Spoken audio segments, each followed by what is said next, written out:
Barbara. Mo, can you do us the honor of a roll call? Sure. Good evening, Commissioners. Commissioner Miller, Here. Commissioner Houghton, Here. Commissioner Bowen, Here. Commissioner Gregg, Here. Commissioner Grabman, Here. Vice Chair Maya, Here. and Chair Glazier. Here. And we have a quorum. Wow. First time. Fantastic. Thank you guys for all being here. At this time, Director Hastert, any changes to the agenda? No changes to the agenda. All right. In that case, it is duly noted that on Thursday, June 12th, 2025 at 5 p.m., the Airport Commission's secretary duly posted this agenda on the bulletin board at the Airport Administration. Do we have any public comment? Any speaker slips at all? Okay. Well, this is going to go a little bit quicker tonight. And we don't have either of our officials here for liaison reports, so we'll move on to number 5. Director Hastert, I'm calling you for your report. Thank you, Chair Glazer. I only have just a couple of items. It's been a little slow for commission update type items, but we did have an airport day. It was titled Imagine, that was hosted by Dolores Johnson with Montecito Motor Classic. They coordinated to have an airport day done by Hangar 1. I will say it was a very successful day. I saw a couple of commissioners, I believe, out there as well. Topaz, thanks for helping with all of the effort that you did out there that day and the day before. But very successful event. I don't have a count yet of how many people came out. I think the attendance was a little lighter than we had hoped for, but was still good attendance, and we made some very good contacts with a lot of youth out there. I will say that we will be having an after-action meeting to discuss it, and I will bring back anything that comes out of that back to the commission. But the one thing that I noticed is even when we're coordinating with somebody to host an event, there is still a lot of effort that staff has to put in. And so we tried to require the permittee to do a lot of those tasks. And unfortunately, the organizer had a medical issue the morning of and wasn't not even able to attend the event. So our airport facilities team did an amazing job of stepping in and putting up some of the perimeter fencing and things like that. But in the future, for an airport day, I'm still very supportive that we should be more engaged with the community. I think there will be some additional expense to the airport to maybe take on some of those tasks and rent some equipment for fencing and other things rather than rely on an organizer to put up that security barricade, because it ended up being a very intensive effort that my team wasn't quite expecting, but jumped to the challenge and made the event happen. At the event, for those of you that are into aviation, we actually had the AOPA president flew in a P-51 from, he's not based at Hayward, but the P-51 was based at Hayward. 2 Travelers, which is kind of a nice older biplane, a Stearman with a very well-traveled woman aviator, kind of retracing different routes that very famous aviators have taken. Stearman has been to Australia and all over the place. And a lot of good speakers and a lot of good interaction with youth, also including Safe Launch, which is a group that you can basically, they have youth come and paint the airplane with like finger type paints and things like that to try to keep youth off of alcohol and drugs to get into aviation programs. And I also want to say the host of the event was Atlantic Aviation, because the airport does not have an area large enough to host an event like that. So very grateful to Atlantic for freeing up their facility for that as well. But ultimately a good event. We hope to have more in the future, especially once we move forward with the FBOs and have them on this side of the airport. I think that whole northwest corner of the airport could be opened up for an even bigger event.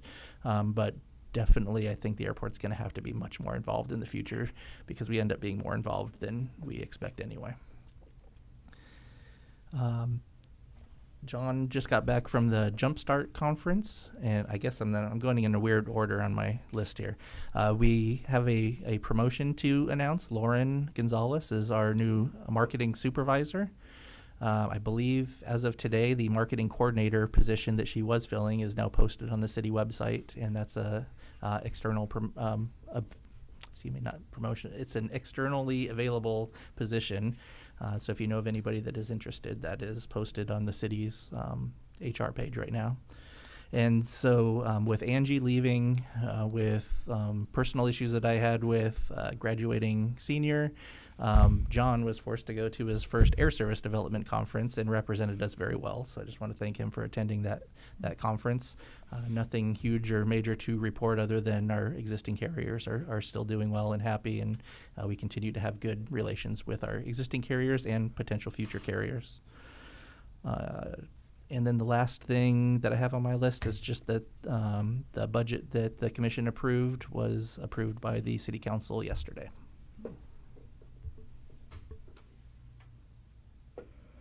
Commissioners, do you have any questions? Paul? Yes, well, first off, I'd like to say thanks for the staff and to Atlantic Aviation. The event I thought was really good, and that kind of event helps those of us out in Goleta like having an airport here, which we certainly need more of that. So thanks for everybody making that happen. Not mentioned in your director's report, have you had any contact or reached out to the FAA regarding the Flight 5 departures early in the morning, having them assign them so that the planes will turn out to sea rather than buzz all of Goleta? So I don't know what has been officially announced or not yet, but there's a lot of transition going on right now. So we have not made any progress with that. I'm hopeful that we'll have some new people to work with to help with that coordination. But there's more news to come. I don't want to step on anybody's announcements, but there's a lot of transition right now. Well, thanks for everything you do to help make that happen. That was my only question. Oh, my question was more of a curiosity as I drove in. I was wondering what's going on with the dining concept next door. What progress has been? I have not taken a tour of the facility, but I'll let John Feldhans, our properties manager, answer that question if that's okay. Sure. So I had a tour of it yesterday. It looks fantastic inside. He's got a bunch of murals on the wall, going from it'll be kind of a airport theme when you walk in, looking out towards Signature. It'll be more kind of airport theme.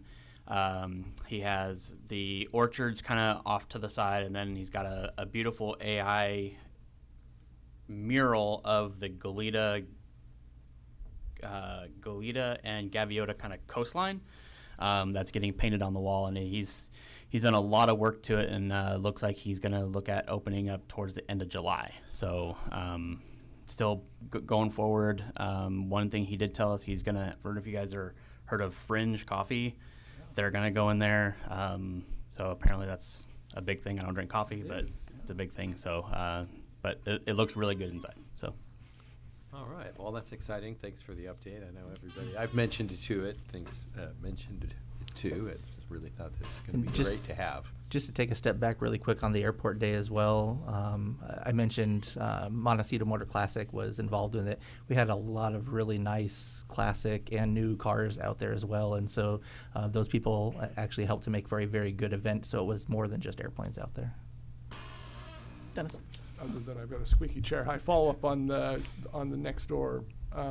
So with Dean across the street, are there any issues with kind of having him sublet to a coffee shop? Do we have any restrictions, or is there any? Just kind of curious. No restrictions, but I think it's gonna be kind of a different clientele than what Dean's is kind of offering. He's gonna have. So there's windows on the backside that they're going to have open, so like Signature's clients can come in and get window service coffee and stuff like that. So I don't think it's going to be any competition for Dean at all. Dennis? Yeah. My only question, curious what the title is of Lauren Gonzalez's former position, in case I bump into someone that might be eligible. Marketing coordinator. Marketing coordinator. Okay. And that's open till July 10th, just an FYI. If you had to take a guess at how many people attended the event for Airport Day, ballpark?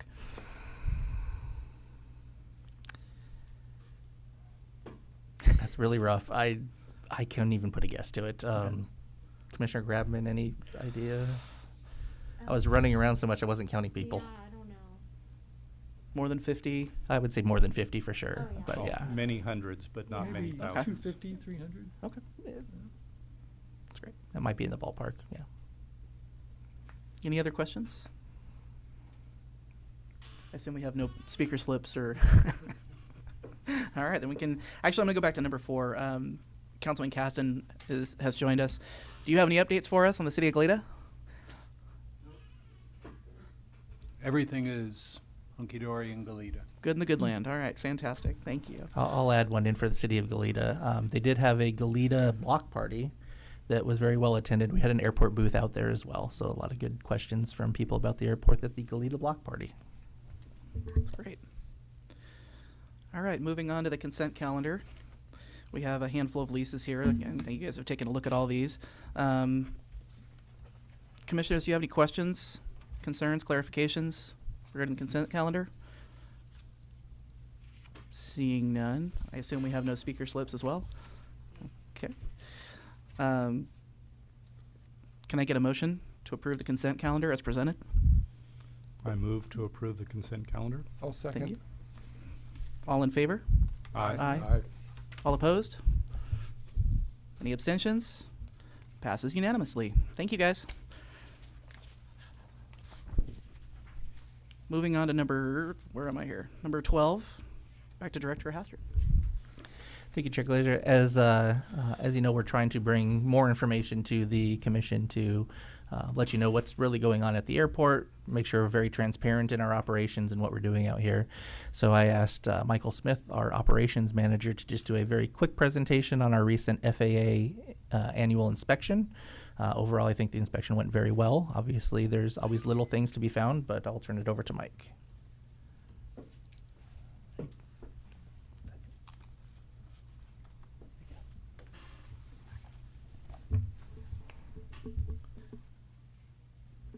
All right, thank you. So again, as a Class 1 commercial service airport, we have to have an annual FAA certification inspection. And every year, the FAA comes out here and they inspect basically our airport for safety standards. So ensuring that we're abiding by the safety standards and we're protecting the aircraft that land here and the community that it serves. Again, the FAA comes out, conducts an inspection here. They present their preliminary findings to the airport management. They issues a detailed formal inspection report, and then they provide a letter of compliance. So our inspection this year was from May 20th to May 22nd, and the FAA has identified 4 discrepancies across our airport, included faded and worn taxiway centerline pavement markings, fuel farm, housekeeping, overgrown vegetation along sections of the perimeter fence, and 1 new fire extinguisher. So these are very minor. They also take a look at a lot of other things. So aircraft rescue and firefighting, they take a look at our aircraft accidents, if we have any, and they kind of evaluate how we're doing here as an airport. So just to kind of go through some of the discrepancies here, very minor. We're actually out there today, and we painted parts of taxiway Alpha. So these are just some of the center lines there that have, throughout the year, we've had to do some crack sealing on it. And we were actually planning on getting out there to repaint those markings the week before. But as you know, June gloom doesn't provide the right conditions for drying the markings. So we're going to get out there and finish that next week. Some of the fuel farm housekeeping, sometimes we'll do some vegetation control and it'll create some debris sitting out there, and it looks like there was some little leaks going on. They had some kitty litter out there, so they recommended us to get those cleaned up, and we got those cleaned up very quickly. Also, there was 1 fire extinguisher that needed to be a 40-pound as a 20-pound. So it's like a lot of little minor things, but these are kind of things that he's out here and he's paying attention to the smaller details. Sometimes they're missed, sometimes for honest reasons, and we just want to comply with them and get them fixed as soon as possible. And then we had some vegetation along a fence line, and obviously here in California and basically everywhere, it's you can't just go out there and just start trimming trees. So last week we had a bird survey biologist out here to kind of look at the trees, to evaluate the nesting season and see what kind of wildlife are transitioning through the trees. So we should have gotten that approval, and we'll be able to kind of clear those tree lines. And those are all the discrepancies. Sometimes they do provide recommendations. So we do have 4 recommendations from our certification inspector. And actually this year was a new cert inspector. Every 3 years, they rotate new cert inspectors to kind of check out new airports, to get different eyes on your facility. So we're very fortunate with our new inspector, Jose. So some of these were things that I've been hitting on for the last couple of years. So his recommendation, just helps me to pursue these a little bit more. So the first one is to reduce the number of movement drivers on our airfield. So obviously, every year, air traffic control, we have our runway safety action team meeting, and a lot of that is around runway incursions. Well, that happens not only with aircraft, but with movements of vehicles. And right now, we have a large list of individuals for their own reason, whether it's a maintenance provider, FBO, an airline. And so just kind of looking at the priorities and if we need them to have access, or my team is able to assist, to provide these escorts. Whether there's an aircraft emergency, we can provide a tug out there to support the aircraft. So it's really just kind of looking at all these. Specifically, the airlines, they don't really need access to the movement area. And that sounds odd, but realistically, all they're doing is pushing the aircraft back from the terminal gates onto taxiway Echo. So a lot of airports have letter of agreements with air traffic control just to allow the pilot to call for pushbacks and for the tug to go back to the terminal ramp. So very minor, but that would reduce the number of movement drivers significantly. So, sorry, Chris, trying to keep this brief.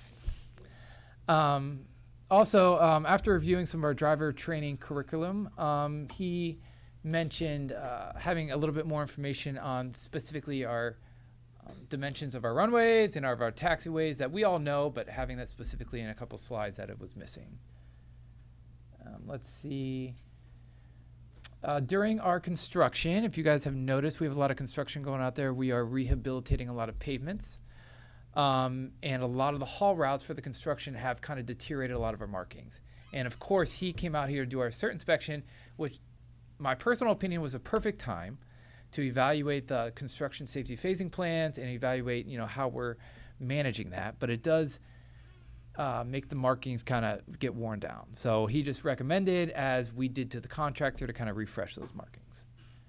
And also he pointed out a few trainings for our aircraft rescue and firefighters, specifically with the FLIR, forward-looking infrared training, which they do a lot of training on it, but a little bit more formalized training. And then specifically ballistic parachute systems. This is not a requirement, this is a recommendation, but with our recent incident with Cirrus aircraft, a lot of aircraft now are trying to get these parachute ballistic systems, and understanding when you're approaching those aircraft that have had an alert or an accident, of not only focusing on the fuel and the fuel shutoffs, but to focus on those systems that could also explode. So we felt like that was a good recommendation. Again, our teams are actively working to resolve all these matters, and specifically, a lot of people look at the FAA to come out here as their enforcement actions, but I've been saying for years, it's all about the partnership with the FAA to ensure the safety of our airport and the safety to our community. So, And I'd just like to add that, in my opinion, those were very minor discrepancies. It's a very thorough inspection. They look through all of our training records for aircraft rescue firefighting, for all of our staff, for the driver's training. They look at all of our pavements out there for any discrepancies. We found a little one with markings, but they're also looking for cracks, for lips that are above a certain height. They're very clued in on a very thorough inspection. So the fact that we came out with minor discrepancies, I was very happy with our operations team. any questions? Just maybe make a comment. Congratulations, because you've done a job well done if you find a couple things off. So, and how can you really prepare for something like this? You just have to be diligent 365 days a year working on these things. So congratulations on a great effort here. This is very good. Yeah, thank you. Just one question specifically. You mentioned the Cirrus accident that occurred. Since it's not on airport property, was that something that got reviewed in this or was looked at or anything? Were there lessons learned, or did they say anything about that? Because it's not really on airport property, right? So, correct. We did provide our basic report on that, but since it wasn't on airport property, we not go into depth. Okay. And a lot of the review on that would be through the NTSB, and they're still reviewing that. The FAA just wants to know how many accidents we've had here and what, initial findings we had. So not much. If I could add a little bit to that, because I have received a few emails just from some community members asking about that specific accident and wondering what the airport is doing to investigate that, or what the airport is doing as far as like any disciplinary procedures or anything if the pilot's made a mistake or anything like that. That is definitely the FAA and the NTSB who focus on that. And unfortunately, the NTSB process is very thorough, but that also makes it very slow. So we don't have a final report for that accident yet, but we will look at that report, and if there's anything that we could be doing differently on the airport, if it involved fuels or involved anything going on here that we could be doing something differently, we will definitely review that report as well. But unfortunately, not out there yet. Thank you, guys. Nice work. Any speaker slips for this one? Nope. All right. Any final thoughts, discussion? Nope. All right. Moving on. Item number 13. Back to you, Director Hazard. Thank you, Chair Glazer. I'm going to turn this one over to John Feldhans to go over our annual airport property lease rates. He has changed things up a little bit this year because we do have a different level of properties out there in condition, and I'll let him speak to that. Thank you. So I'm going to go over the commercial and industrial rates for the commercial and industrial properties that we have. Make sure I click on both. So just a brief overview of what the properties division manages. So we have approximately 173,000 square feet of office, retail, and storage and light industrial space outside of the AOA. So it's mostly on the north side of the airfield. Also, approximately 337,000 square feet of aeronautical space. That does not include the runways, taxiways, and all the land in between. So we try to benchmark our commercial and industrial rates against the Goleta market. As you can see, in comparing the 2024 Q4 average and the 2025 Q1 average, they did decline a little bit. Retail, office is down 3%, retail is down 5%, and industrial is down 14%. So this table shows kind of a comparison to our current rates. So this will be the fiscal 25 rates compared to the quarter one of 2025 average.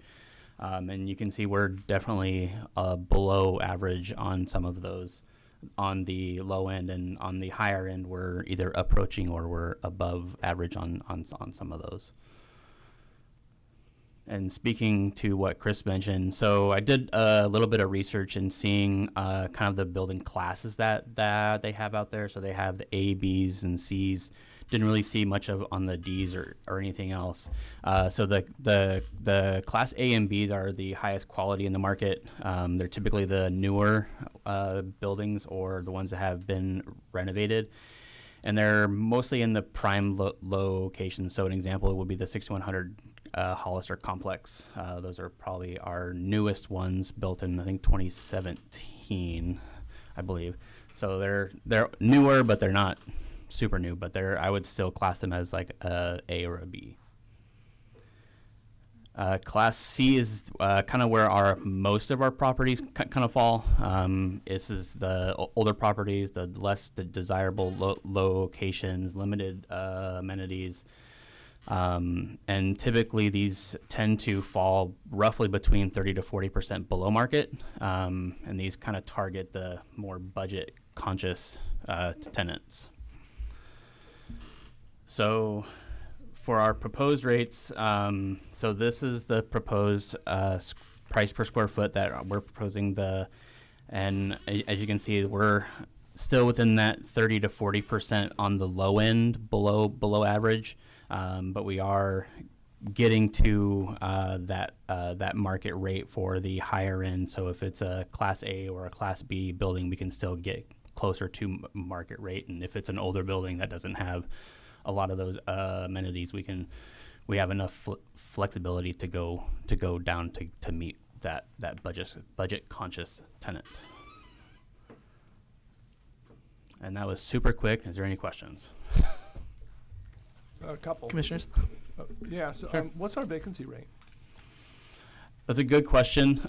So I have several buildings that I am currently working on getting mitigated for mold. So I have it's a little bit higher. I don't know what the percentage is off the top of my head. But of those buildings that I can rent, we're full. I have maybe one that I can rent out, but it's getting vacated. You just approved it, so it's going to get vacated as soon as they move to the new building. So we're pretty high. So And are these rates triple net? I don't know. So that's something that I got to dive into a little bit more. And I don't know if Chris can speak. So our leases are all over the place, and depending on when they were negotiated and who we negotiated with, some of them were leased to government agencies, in which case we're paying a lot more of the fees, but we charge a higher rent for that. So there's not one real answer that we can say, but I would say most of them probably are, but they're all over the place. When we do the comparison, that'd be a good time to try to make sure we're comparing apples to apples. Okay. Yeah, I can take that back and work on that. The other thing that we've actually been trying to do with all of our new leases is to put the CAM charges in there where we have community space to be able to recover some of those charges as well. And so that was new to us, other than I think we might have done some of that maybe in the terminal, but John and his team has been putting that together for some of our new leases as well. Some questions for you and some comments on it.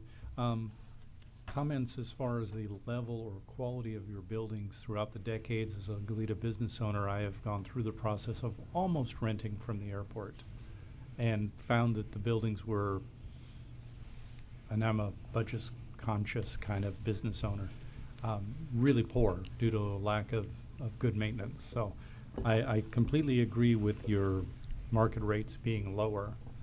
Some of the selling points was the better security out here. And some of the negative points was having to deal with the city of Santa Barbara rather than back then the county of Santa Barbara. The city of Goleta might or might not be better, but definitely better. He's right. Yes, sir. But so if we can do anything more on maintenance and get a little ahead on that curve, I think it would be good for your stuff. Your lease agreements historically were all over the place, as you were saying. I was presented prospective leases that were totally different on two different occasions, looking to rent two different properties here. So getting to a more commercial standard, triple net, would be great if you guys can move it towards that. Yeah, so Commissioner Rowan, that is the goal of ours, is to be consistent. Now, obviously, some buildings are different from other buildings, so it won't necessarily be the same rate for all of them. But how we do business within the division and in the properties division or even the department is just consistency. But then also looking at the specific plan area north of Hollister overall and coming up with the strategic plan for what buildings really need more renovation, what buildings maybe need to be taken out, what buildings should be included in areas where we want to do more of what past Chair Houghton has brought up for technology and UCSB coordination. So all of it is a balance. We have a large open yard area back there as well. And I think if we just eliminated all of that, the construction community would probably be filling up the room. So all of this is a focus right now, and I'm very happy that we have a fully staffed properties team starting to take, I think we're pretty much caught up now and starting to take a look at the future. I think your team will have a lot of hard work to do, and thanks for all that you're doing on that. So, and then the real question I have, is there any thoughts going forward, I haven't seen it in any of our plans, to do further development of new buildings? So that is one of the things that I mentioned, looking at the strategic future looking of how we do this. So we are very focused on some major projects on the aviation side of the airport right now. So the FBO redevelopment, although that's not going to be a lot of funds on ours, other than perhaps the relocation of the admin building, the terminal improvement project. Beyond that, in the not too distant future, potentially a parking structure, General Western Aero hangars. There's a lot of expense just on the airport side of things. So to say that we have a lot of extra capital to put towards development on the north side, I think is a stretch. So we are really looking for more public-private partnerships or public-public partnerships, if it's somebody like UCSB or somebody like that, to bring in some development and ability to do some new capital development on the north side, probably not fully at the expense of the airport, which would mean ground leases rather than facility leases moving forward on some of those spots. But we're just in the initial steps of trying to put all of that together. Okay, thank you very much. Got a comment? Good work. It's nice seeing things being so robust and continuing to improve our processes.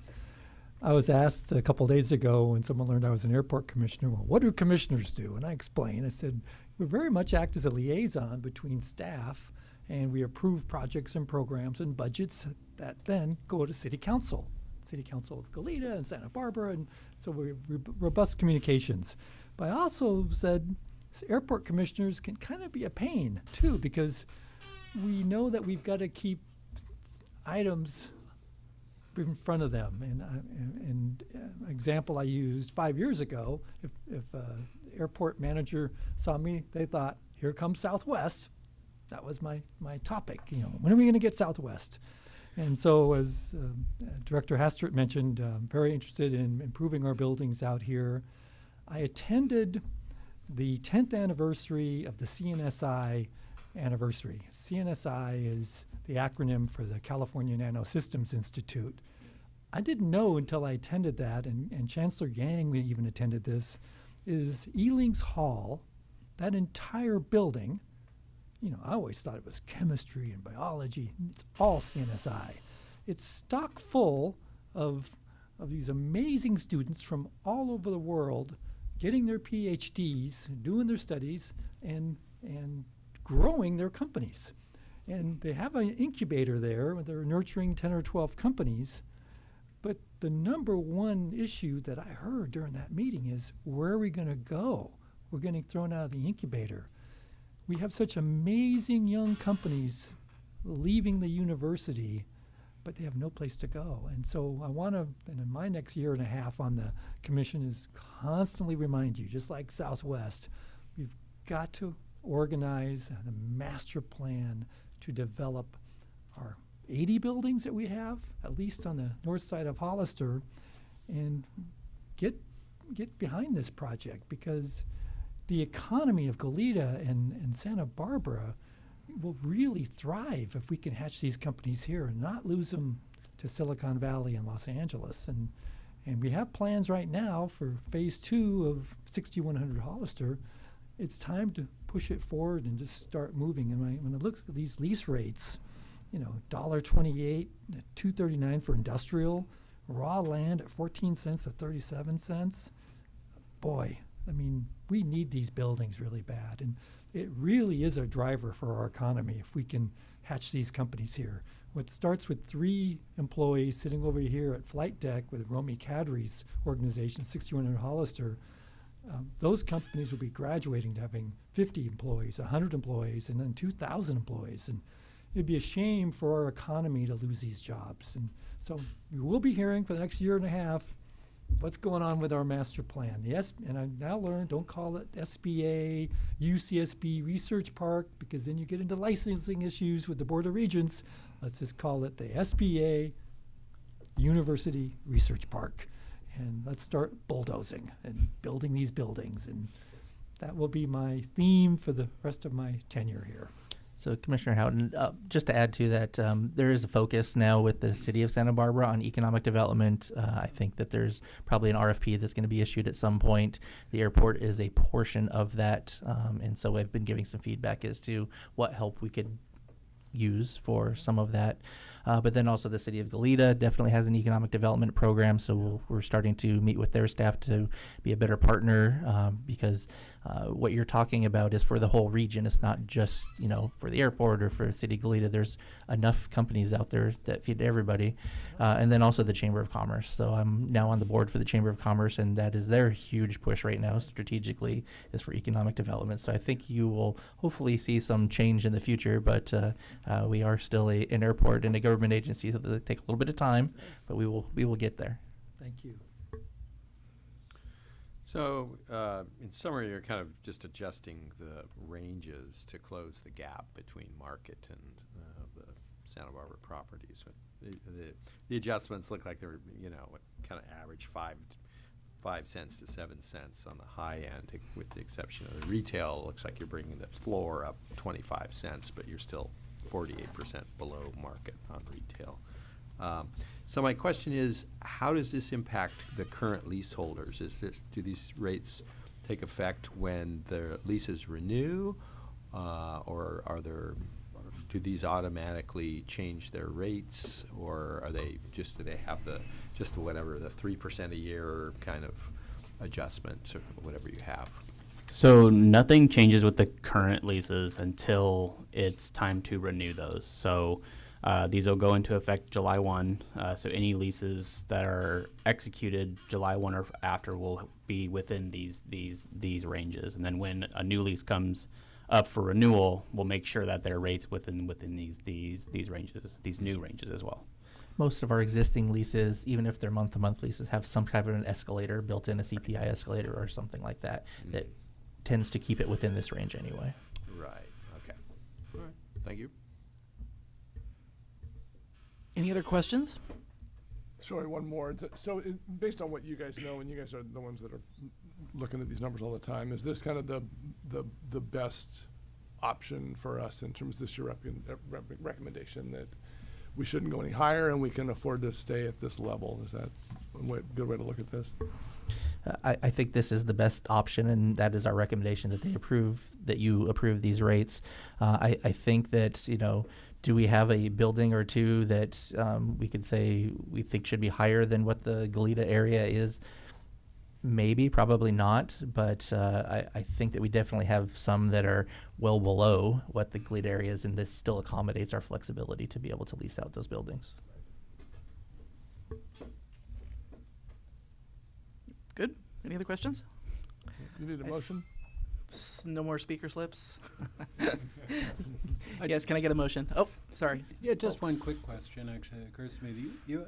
I gather the proximity to the airport, the flight path places significant restrictions on what sort of businesses are able to occupy the space as far as customer serving and so forth, and that would have an impact in and of itself on what rental rates could be. Yeah, and so that really comes down to the zoning for the property. We do have a specific plan for that whole area, so we get a number of different requests that come in for looking at space that we turn down just because it doesn't fit within the zoning that we have for the specific plan area.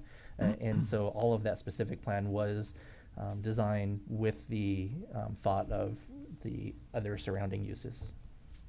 Right. So I just, as far as what it could be rented for, I just remember going through with SBCAG and others defining what types of businesses would be eligible. So it's not uniform, that it's able to take any sorts of businesses, which will impact the potential rates. Correct. And depending on where it's at within the business park, as you get closer to the 1-5 crosswind runways, there's height restrictions and there's other restrictions in place as well.